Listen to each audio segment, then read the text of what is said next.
Après la fin de la leçon à l'école, un étudiant a demandé à son professeur « J'ai compris toutes les leçons et il restait une question qui m'a déconcerté. Mais qui a créé Allah ?» Le professeur répondit « Tu as le droit de poser toute question pour comprendre, alors je vais te donner une réponse. D'abord, tu dois savoir que l'homme et tous les êtres ont un début et une fin, car ils ont été créés dans un temps et un lieu précis. Et cela ne s'applique pas à Allah qui n'est pas limité ni dans le temps ni dans l'espace. Il n'a pas de commencement. Cela signifie qu'il n'a pas de créateur qui l'a créé. Et il n'a pas de fin, car son existence est éternelle. Et c'est lui-même qui a créé la mort, qui ne concerne que ses créations.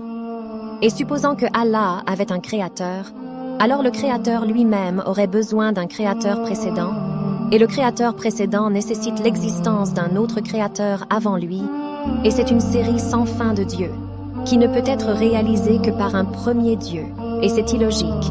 Donc la vérité, c'est que Allah n'a pas de créateur, il n'y a rien avant lui et rien après lui.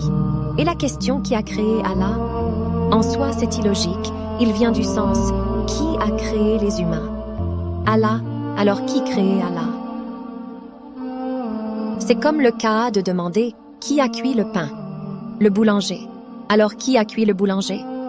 Conclusion, la question de savoir qui a créé Dieu n'est pas correcte, car la création liée à la créature, et Dieu est un créateur, non pas une créature.